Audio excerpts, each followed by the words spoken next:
Three semen retention lessons from the Upanishads. Now, if you are unfamiliar with the Upanishads, it is a compilation of texts from ancient Sanskrit, and it's really what it literally means. The etymology of this word is sitting at the feet of, right? Sitting at the feet of illumined teachers, of sages who are helping us realize these ideas, right? Understand, this is not philosophy, this is not doctrine, this is not a bunch of rules for us to follow. It is what they refer to as darshana, right? Something that is realized. It's not just about intellectually entertaining these ideas, it's about integrating them into the content of our character, into our conduct, into our consciousness, so that we are actually living in alignment with them rather than just talking about them, right? Because talking is just air until you actually change your behavior, until you actually integrate it into your day-to-day life and change who you are as a result of these ideas. Then nothing really matters other than that, because then it just becomes mental stimulation and becomes mental masturbation. And if you are going down that cycle, because I definitely have myself, like reading a bunch of books just for the sake of reading them, for the sake of feeling like I'm smarter than everyone else. But at the end of the day, until you actually use that information to change the quality of your decisions, your behaviors, and eventually your life, then none of it really matters, right? Ask yourself the question of whether the information in your head actually reflects the information in your life right now, because that is where the rubber meets the road. The results are what truly determine whether you are actually living in alignment with these principles or not. Okay? So the first semen retention secret from the Upanishads is that of the eternal essence, which really captures the entirety of these sayings. Okay? So it states that there is no joy in the finite, there is only joy in the infinite. Okay? Radhanath Swami, who is an American Swami, actually has a similar saying. He says that all desires are an inappropriate substitute for the desire to be one with God. Right? Whether you want to call it God, whether you want to call it something else, the Upanishads also say that the truth is one, though the wise refer to it by many names. Right? So understanding that we all came from the same source, right? Even the prevailing theory in cosmology, the Big Bang theory, how it was just this one particle of matter that was vibrating at such a high heat that eventually it collapsed and formed this ever-expanding, everlasting universe, realizing that it all came from the same source, right? Unity is the only absolute reality, right? And that is what the Upanishads refer to as Sat, Chit, and Ananda, right? Sat meaning absolute reality, Chit meaning pure awareness, and Ananda meaning unconditioned joy, right? That is what we are here for. That is when we realize that we are enough. Because any time that you chase something from outside of you, anytime you're driven through selfish desire, anytime you think that if you get something from outside of you, you're going to feel better about yourself, even though in the moment you might feel better, but past that moment, it ends up becoming insatiable. It ends up becoming like fuel on the fire of your insatiable desire, right? It's a hedonic treadmill that keeps going, and there is no joy in that, right? That's what the Upanishads draw a difference between pleasure and joy. I'll be getting into that in the second idea, but understand that once you realize that you can be one with all that is, because that is your divine heritage, that you are all you will ever have, you are all you will ever need, and you are just this speck of infinite awareness that is experiencing this life right now through the body that you have, and realizing that there's nothing to get in this life other than for you to experience who you really are, then you can shift from the perspective of trying to get something from outside of you into the perspective of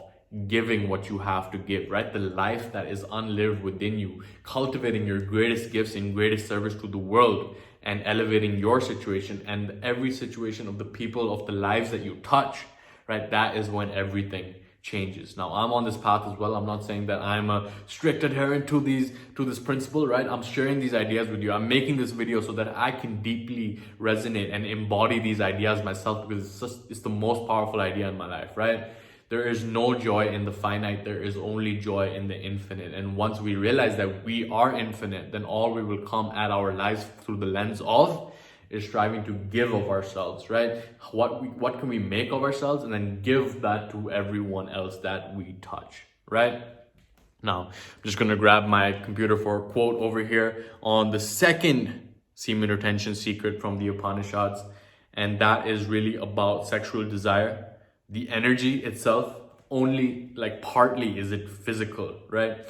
On a higher realm, on a spiritual realm, it's actually pure high octane creative energy. I've talked about this a lot, and this theme seems to come up again and again and again, whether we're talking about Napoleon Hill, whether we're talking about ancient Taoism, whether we're talking about Buddhism, right? In all of these traditions, we see that sexual energy in itself has been seen as something way more powerful, way more beyond the physical expression of it itself, right? Once we can transmute it, right? That is the definition of a brahmacharya. That's what they had in the Hindu philosophy, right? The brahmacharya was the student who was actually using his teachings from the gurus and stuff like that to actually integrate and transform this high potent octane of sexual energy, which is actually creative energy, and transmuting that into something else, transmuting that into this experience of unity, of realizing God, right? So it goes deep. But just going to quote the something from the Upanishads over here, and I quote: "Those who use their days for sexual pleasure consume prana, the very stuff of life. But mastered, sex becomes a spiritual force. Pleasure, which mainly comes from sense experience, is transitory and actually quite limited. Joy comes from being in harmony with the creative forces of the universe, with one's destiny, and is permanent. One of the main reasons we can tell it apart from pleasure, and it has no limits at all," right? So making that differentiation between pleasure and joy, realizing that pleasure in itself is fleeting, it's going to pass, it's not real, it's limited. But once we can shift into the transition of really living our lives in alignment with these creative forces, with our dharma, right? Because karma, which is a topic in like ancient Hindu philosophy as well, they talk about karma being an educative force, right? If stuff in your life is not playing out how you want, if you are experiencing those negative emotions again and again, if you find yourself at this low vibration energy, right?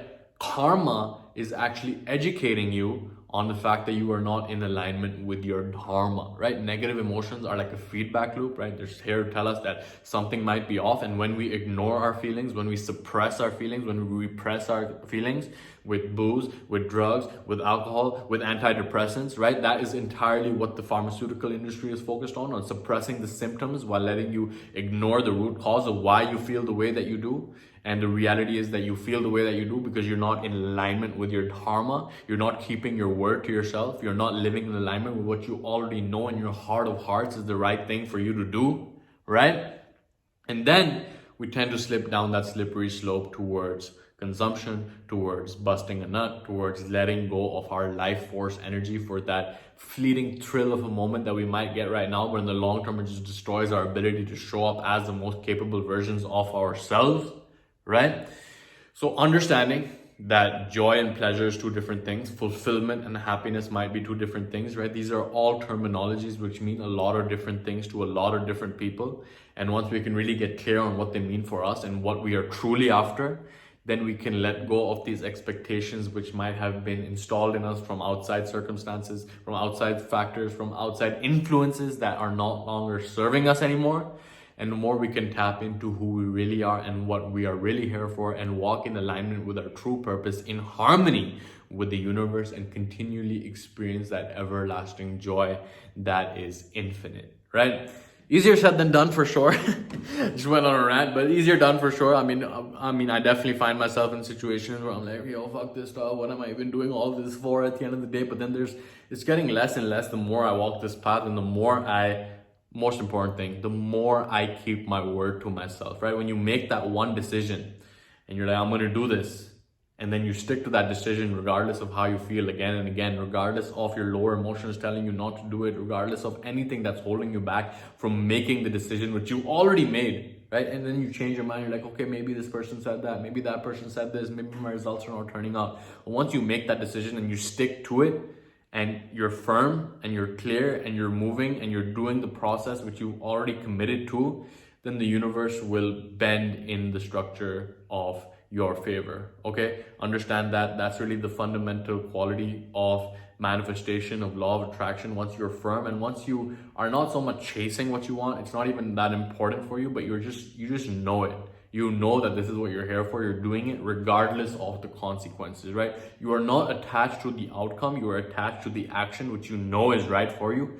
You're not thinking about the consequences, right? Because then it's like, okay, if I do that, then I'll get this, then I'll do this, then I'll get that. It's like, no, I'm doing this thing right now because it's the right thing for me. I know this is the right thing for me. I'm going to do it regardless of anything else that happens, okay? So the final point is really about conquering the senses. Okay, this is a recurring theme in Buddhism, in Hinduism, in Bhagavad Gita, and Upanishads as well, right? The senses, the world of the senses lead us astray when we are not in control of them, okay?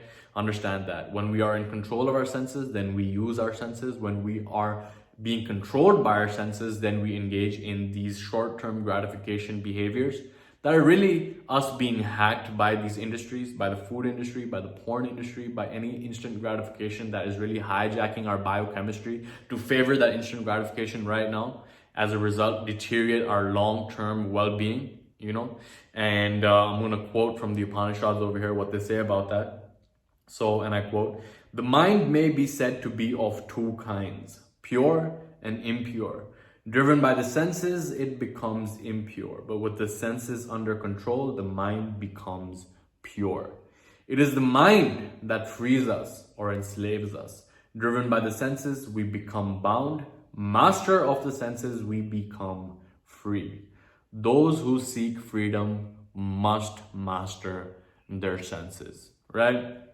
So self-discipline, self-control, doing the right thing over the easy thing, not being conditioned, not being tempted by these quick fix gratifications that are all around us all the time, right? Mastering your senses, doing the right thing regardless of what your mind is saying, regardless of what your taste buds want you to do, regardless of the dopamine fix that you've been conditioned to chase, right?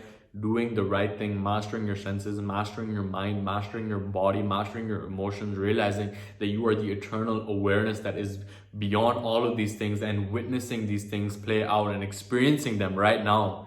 Realizing the Sat, the Chit, the Ananda, right? The pure awareness, the absolute reality, the unconditioned joy of who you really are, then everything changes in your life.